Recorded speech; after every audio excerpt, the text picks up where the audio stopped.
네, 새로운 임원단과 상임위가 확정되면서 9대 대구시의회도 본격적인 활동에 들어갔습니다. 최근 청부 입법 논란도 있었죠. 대구시의회가 대구시를 제대로 견제하지 못할 것이라는 시민들의 우려가 큰데요. 지난 시간 국민의힘 이재화 의원에 이어 오늘 뉴스 초대석에서는 대구시 의회 유일한 야당 의원인 더불어민주당 육정미 의원을 모시고 이야기 나눠보겠습니다.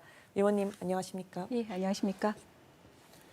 네, 수성구 의원으로 활동하시다가 이번에 시의회에 입성하셨죠. 첫 상임위가 교육위원회로 알고 있습니다. 부위원장이시죠? 네.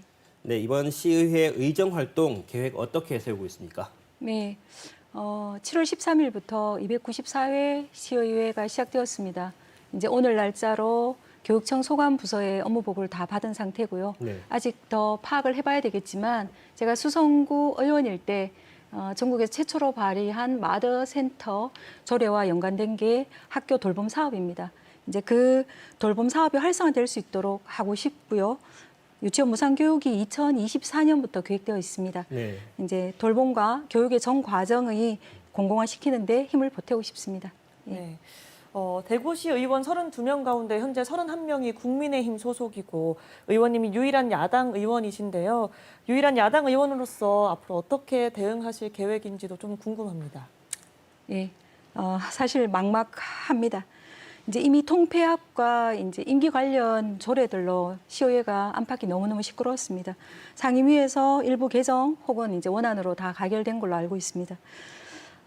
같은 동료로서 이제 집행부에 질타를 하는 것이 제가 또 한 명이다 보니까 그 동료의 도움을 받아야 하니까 여러 가지 조심스럽습니다. 이제 하지만 이제 민주당 비례대표로서 그리고 430만 대구 시민을 대표하는 이제 의원으로서 할 말을 하면서 집행부 감시 견제해야겠죠. 네. 해서 22일 본회의에 이번에 이제 1년에 9건의 흔히 청부 입법이라고 얘기하고 홍 시장님 아주 싫어하시는데 그 부분과 관련해서 5분 발언을 준비하고 있습니다. 네, 지난 2018년 지방선거 때는 대구 시민들이 민주당에 거는 기대가 컸고 또 그만큼 또 지지도 보냈지 않습니까? 하지만 이번 선거 때는 지역구에서는 단 한 명도 당선되지 못했습니다. 이렇게 시민들이 민주당을 외면한 이유 뭐라고 보십니까? 질문이 정말 좀 독한데요. 어쨌든 여당일 때 우리 민주당의 잘못이 크겠지요. 2020년 4월 총선에서 제가 수성구 수성갑 김부겸 전 총리 지역구였는데 낙선하셨습니다. 아시겠지만 이미 출구조사 때 다 알았고요. 저희들이 코로나라는 특수한 환경이 아니었으면 제 생각에는 우리 민주당 180석 확보는 어려웠을 거라고 생각합니다. 어쩌면 그게 더 독이 되었는지 모르겠습니다. 성찰할 수 있는 기회를 놓쳤고 이제 정권까지 이제 넘어갔으니까요.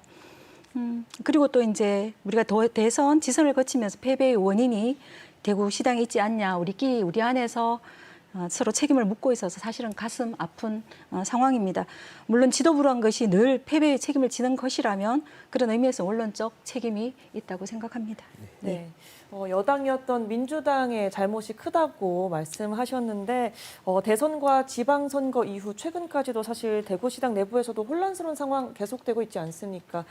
이 상황에서 의원님의 역할이 좀 클 것 같은데요. 시당의 혼란 어떻게 수습하실 계획이신지 네, 한번 알려주시죠. 제가 또 그 혼란의 와중에 비례대표가 되다 보니 이제 팔이 안으로 굽는다면 당이 시끄럽지 않았던 적이 있습니까? 그렇게 이해해 주시고요.